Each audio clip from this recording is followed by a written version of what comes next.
Okay, so the plan is, everyone always does these units. So this is the Jackery, what is it? Jackery Explorer 2000 Plus. Jackery have sent me this, so if you don't like sort of YouTubers who get tent stuff and they're talking about it, then probably tune out right now, because this is exactly what happened. Anyway, anyone who actually knows me knows I'm not full of crap, and I'll actually talk about a product the way that it's actually meant to be talked about. Everyone I've seen about these reviews, they all just go on about, oh, it can run this, it can run that, it can run my induction, it can run my air fryer, it can do all of that stuff. They're pretty good. But what about the practicality?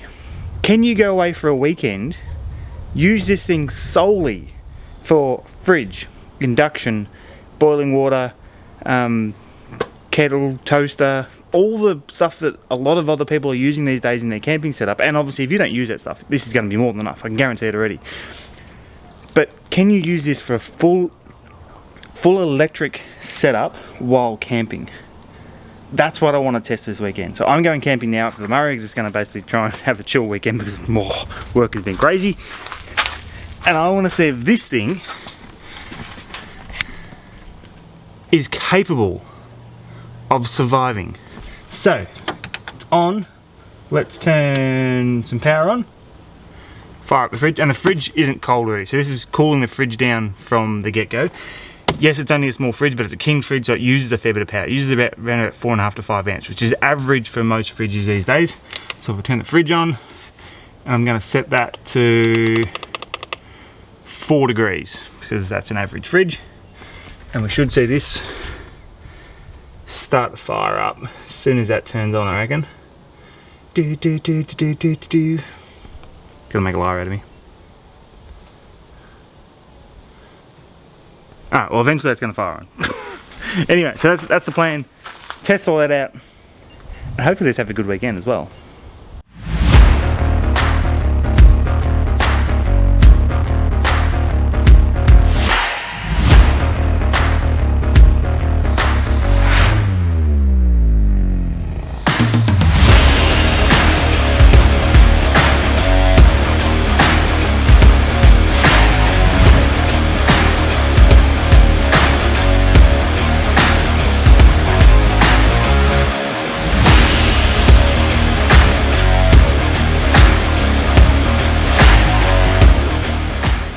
Okay, so 3.5 hours worth of driving.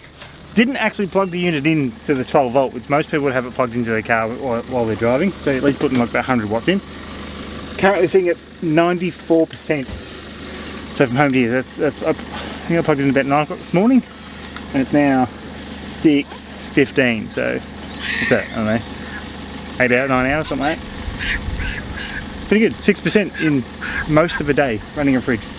Plus charging my speaker as well. Alright, Tobes, what do you want for dinner? Noodles. Noodles! Alright, I've done a really bad dad thing. I gotta say, Tobes, come here, show me this.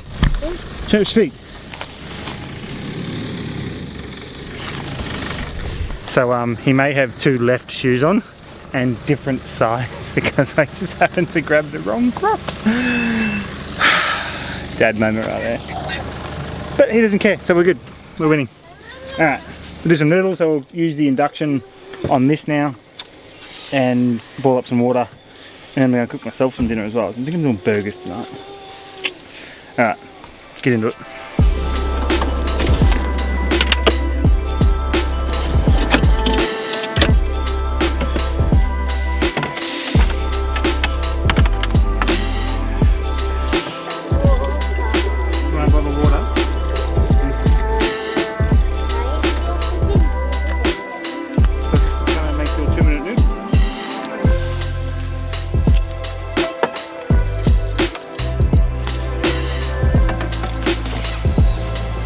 Alright, so that's the kettle boiled now. I'll turn it off. So we're down to 88%. So what we use, like 6% or something. Doing that. So that's done. So I'm just going to turn the inverter part of it off so it doesn't just keep draining battery. Oh, just like I've never really poured a kettle before. Probably take some of that out for you. There we go.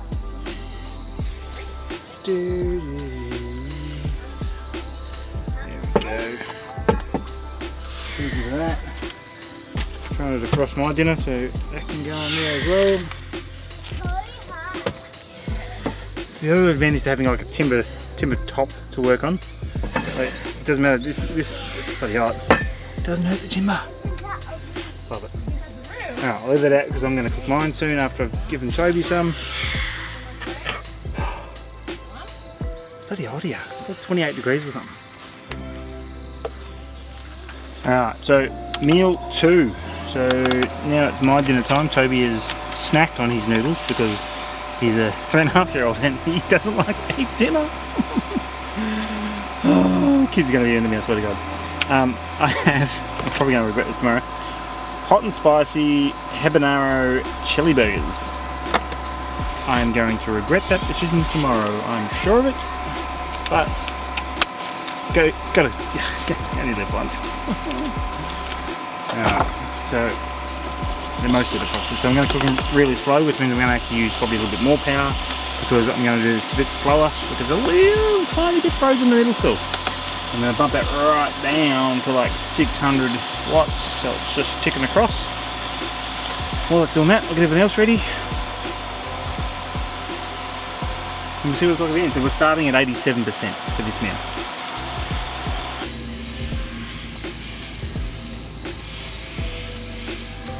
Daddy, I didn't see Daddy.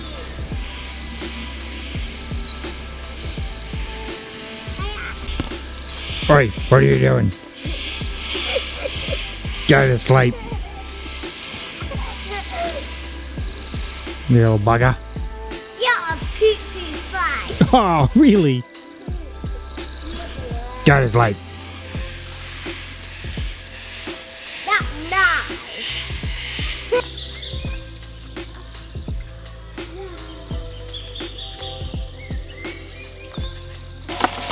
Alright, so they are cooked and my God, it's gonna hurt. I can feel it already, it's gonna hurt.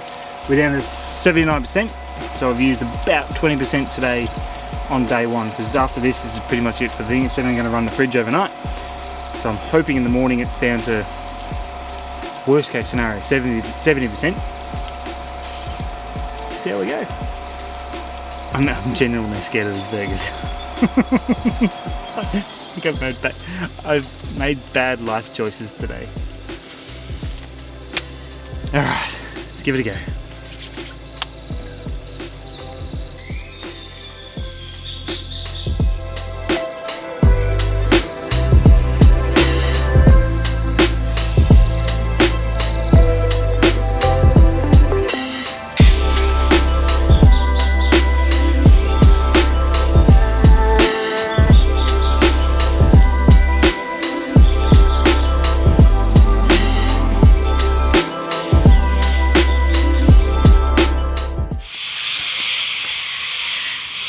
Alright, so the morning alarm clock's going off. All 30 coffees. We are at 71%, so we've used 29% so far this weekend in a day. Yeah, mate. I want my noodles now. Oh, you want your noodles now? How about some toast? I am hungry. You want some toast? Okay, well, peanut butter or Vegemite? I want water. Water. So decisive.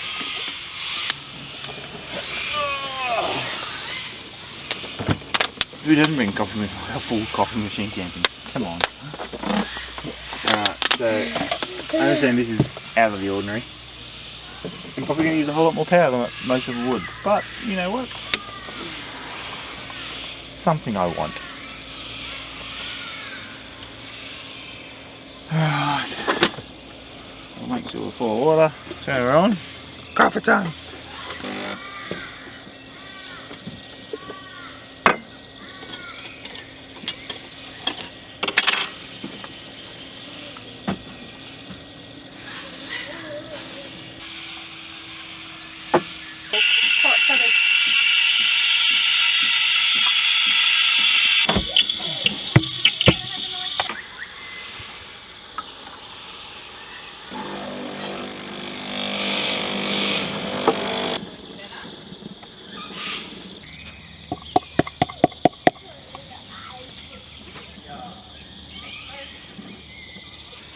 that's 2 coffees done and we're down to 66%. Probably should turn that off because it draws a fair bit of power. So I've still got, I'm just going to have porridge for breakfast and Toby's probably going to have toast, so I reckon maybe 60% by the time we finish this morning. But first off, coffee. Yeah mate, we're going to have some breakfast first, so if you eat your toast, then we can pack up, jump back in the car, and we'll go find a better spot and have a bigger fire.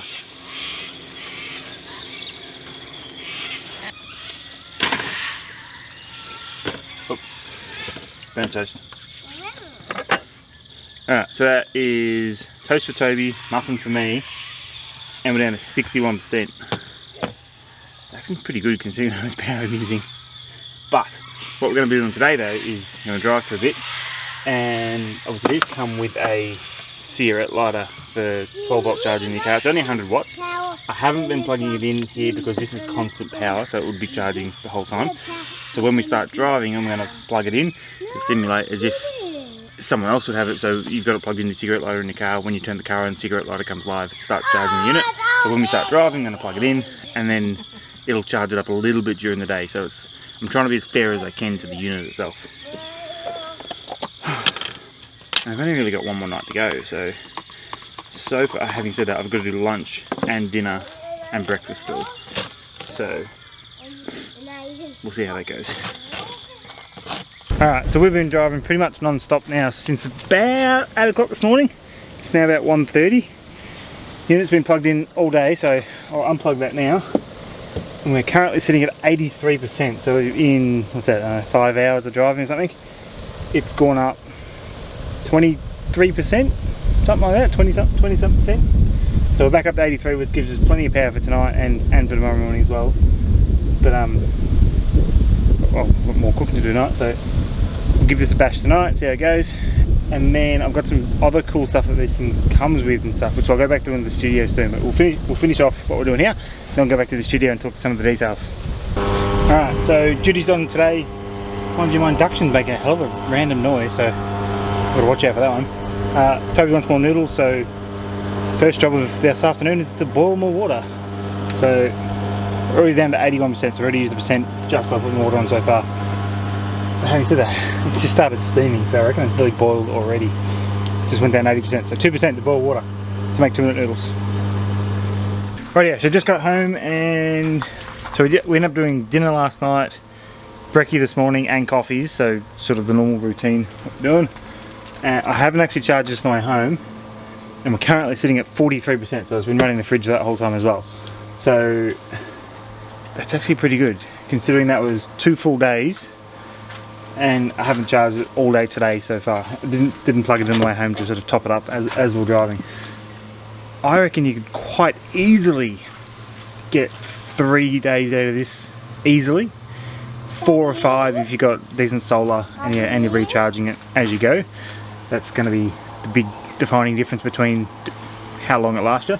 And don't forget, I'm using a coffee machine and toaster and induction and pretty much super heavy power load items on this to sort of really give it a hiding. If you're just using this to charge some phones and to run a fridge, easily a week out of this thing. No dramas at all, I reckon. So, but if you reckon that's still not enough, I've got something else that's going to fix that as well.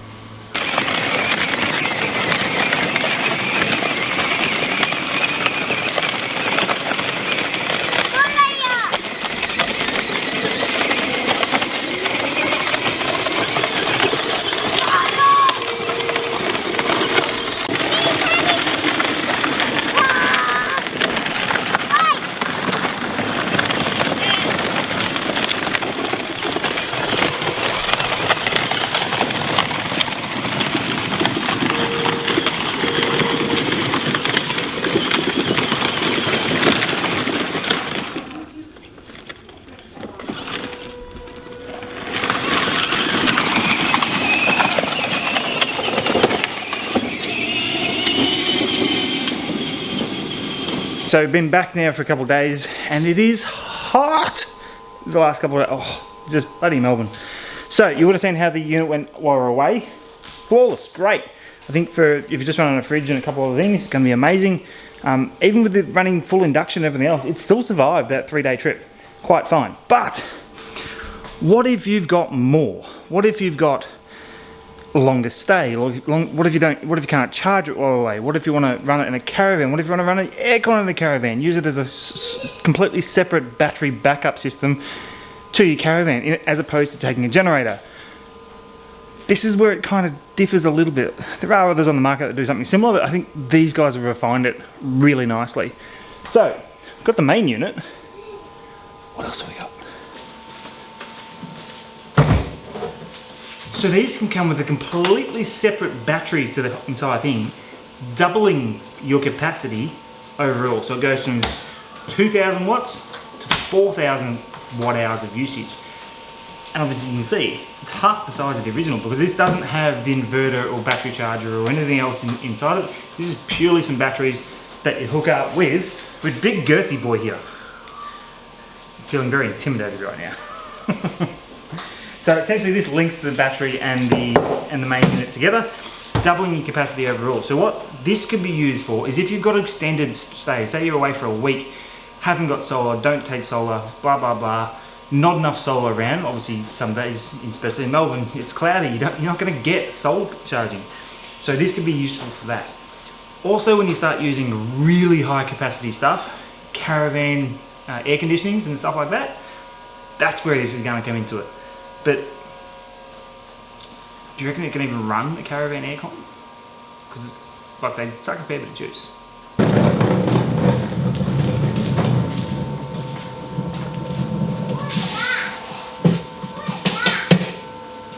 Alright, so one of the first things you're going to notice about this, if you're going to try and use it for a caravan, is it doesn't have a 15 amp inlet in the actual unit itself, so you're going to need to make yourself a little dead man's cable, which basically converts it from 15 back to 10 amp plug on the back of it there. It's not totally ideal, but most caravanners have these because it's pretty common. So up to you whether you feel that's achievable or not. Alright, so I've just come into the caravan. I've flicked off the battery and inverter power, so we're purely running on the battery outside now. Turn the aircon on. I've got the roof down. Can't really put it up. It's making noises. It's the first bonus. So it's firing up. So these IBIS units do have a soft start on them, so it doesn't surprise me that it will start. It's making sure that they run. So go back out to the unit and see what sort of power it's drawing.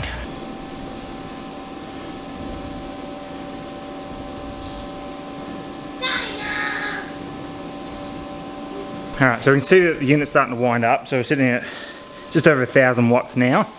I'll let it run for maybe 20 minutes, half an hour, and just see what happens. See how much power we're using at half an hour. It's going to use more in the first half an hour than what it normally would, because obviously it needs to get down to temperature, then cycle. And then, so it's already dropping in power. It's using like 900 watts now. So there we go. Okay, so it's been about 20 minutes now, and we are down to 87% for the battery. We're using 1700 watts at the moment, 1731. So it's really chewing through power now. As I said though, it's going to take, for the first half an hour or so, it's going to chew a fair bit of power just getting it down to temperature. It's like 36 degrees today, so it's warm. But it's doing it. Like it's smashing out that power. Let's go see what it's like inside the van. Just take my phone. Toby's back there having a pull. He's nud. I'm not going to show you. Oh, I'm going to shut the door on here because it is chilly. Oh, that is. Yeah, that's nice and chilly in here. That's working really good. So clearly it works. It's effective. Capacity wise, that's going to come down to you and how much battery power you want to buy with it. So if you're just getting the unit by itself, you're probably going to get, by the time you start cycling, hour and a half to 2 hours, I reckon, out of the single. And then if you've, and mind you, if this is running during the day, you can plug this into solar, and you can be putting power back into at the same time, so you're going to get long, you might get 3 hours out of it during the day. nighttime, if you've got both batteries, that's minimum, I reckon, 3.5 to 4 hours with both batteries. And that's more than enough. Normally you just cool the van down, turn it off again. So you generally do, unless you're in a caravan park, it's not your power, who cares? Just blast that bloody aircon all night long.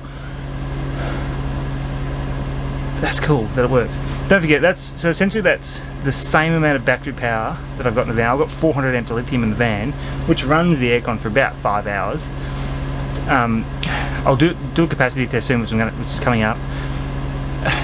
You lose a little bit in transition, so running the operating system and power loss just over thing, but it's pretty much the same sort of battery power in both those batteries what I've got in the van now. So I'm going to basically 400 to 800 amps of lithium if I carry that with me, which is ample amount of power.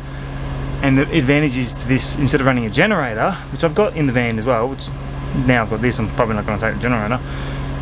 You can run this all the time. You can run this at the middle of the night and no one's going to know because it's completely silent. So there's big benefits to having something like this. Cost wise, yeah, it's up there, but it's cost versus benefit. Some people don't care about the money, some people do.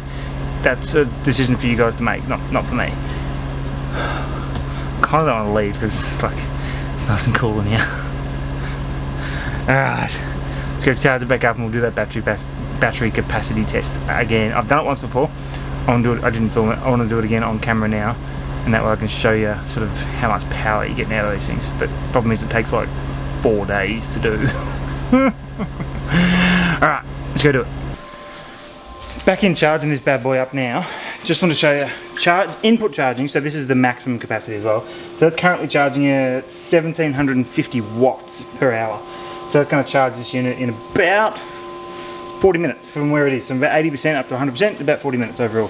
From dead flat to full, that's about 2 hours-ish. So I'm going to quickly run through the battery capacity tester I'm going to be using. So this is just one I got off of Amazon. It's basically a little fan on there, heatsink. Got a little computerized display there so you can set the amperage that you use. Comes with a couple of cables. Super dodgy, I know. It's just clamped on an old cigarette lighter because that's the only thing it's got on there. That basically plugs in, you set it to 10 amps and you basically just let it go. This will hold power because it's got a separate power supply. So when that dies, this stays on and tells me how much power has completely been drawn out of the unit. So it gives me amperage and wattage for everything we're doing. So that's basically how I'm going to do the battery capacity test.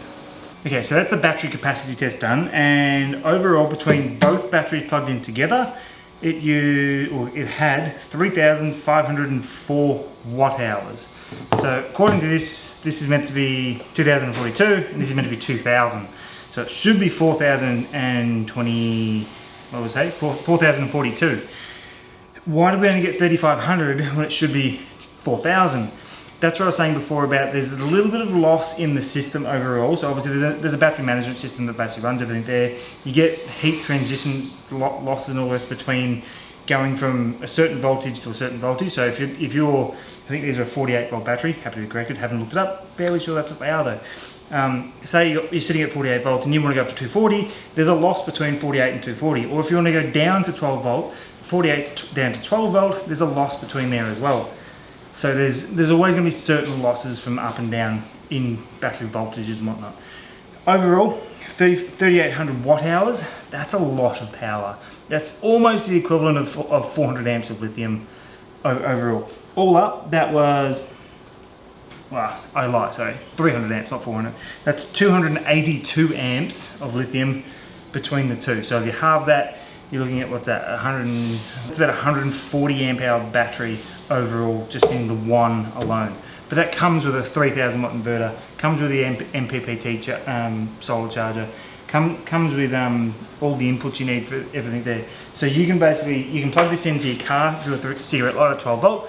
It only puts in around about 100 watts, so it is fairly slow, like you've seen before earlier in the video. It also has the solar input. Jackery did send me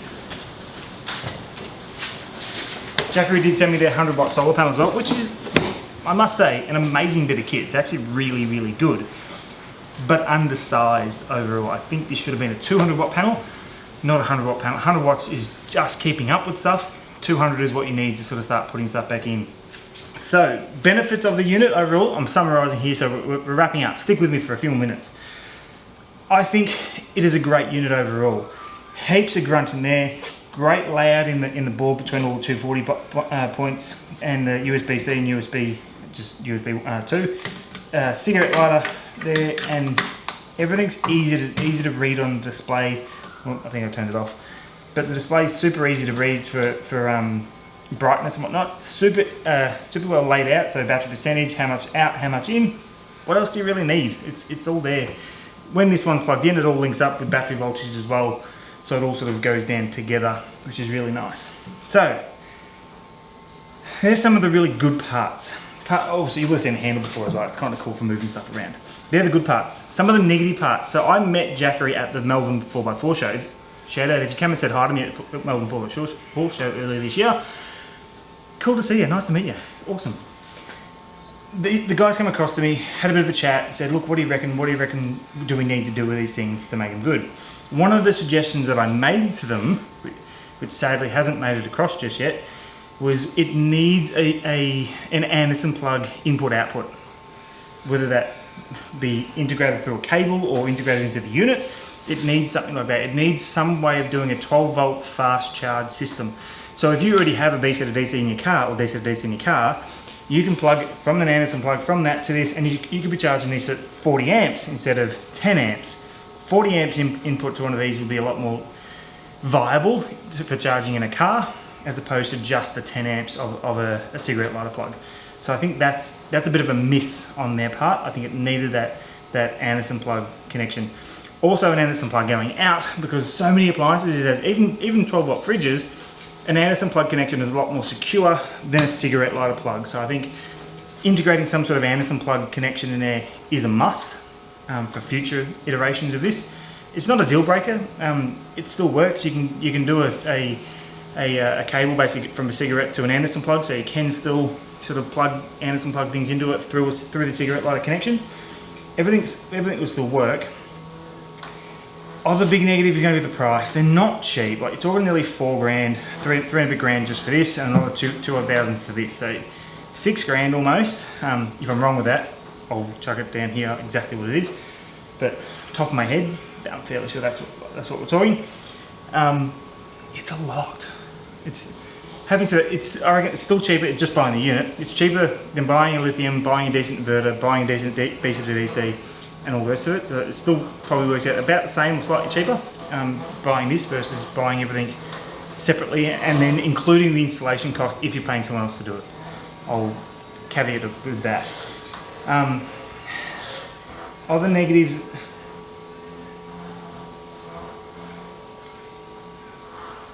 That's probably going to be about it for the negatives. Another positive is going to be the fact that the portability. Sometimes we take the wife's car, chuck a little fridge in there. This is great for chucking in there and doing that. You can also use these as a UPS, so uninterrupted power supply. You can do it so it's actually saving you power. I've got solar panel on the house, so I can chuck this. I've got my server and stuff underneath the stairs in the house, which controls a whole bunch of stuff. So with that, I can basically have this running at night time. Use all this battery power at night, just on a simple timer power point. Come 9 o'clock in the morning, it flicks back at the 240 volt on the power point, turns back on, starts charging it up with solar on the house, so it doesn't cost me anything. This charges back up during the day, gets to 6 o'clock at night, goes back to battery power, uses the battery power overnight. It saves power in the long run. I don't know how good it's going to be for the battery in the long run, because I think they're rated to like, it's either 3 or 5,000 cycles, which is a lot. Don't get me wrong, that is a lot of life in the battery. Considering there's 365 days in a year, that's 5 years minimum if you fully discharge and recharge the battery every day. So it's not going to happen anytime soon, that's for sure. Would I buy one? If I didn't have my car set up the way I do, I 100% would buy one, because I think they're a great unit for someone who doesn't necessarily go full driving all the time, someone who's sort of just a weekend warrior, doesn't want to invest or permanently change their car. Say you've got a lease car or work car that you're not allowed to change. These are perfect for that, because you can basically take it out. You've got all the power that I've got in my car that I've spent a fortune on, and this does it all in one go. And then you get home on Sunday night, take it out of the car, put it back in the garage, car's back to normal. So I think they have massive advantages that way. But obviously it does take a little bit of extra space in your car versus if it was all built in. So there's pros and cons to absolutely everything. Do I rate them, and would I suggest buying one? Absolutely. If you're in the market for something like this, I would definitely buy one of these overall. That's just my opinion though. Take it with a grain of salt. I'm just some YouTuber, so it's up to you whether you listen to me or not, I don't care. So anyway, as always, don't forget to like, subscribe, leave a comment down below, and I'll see you next week.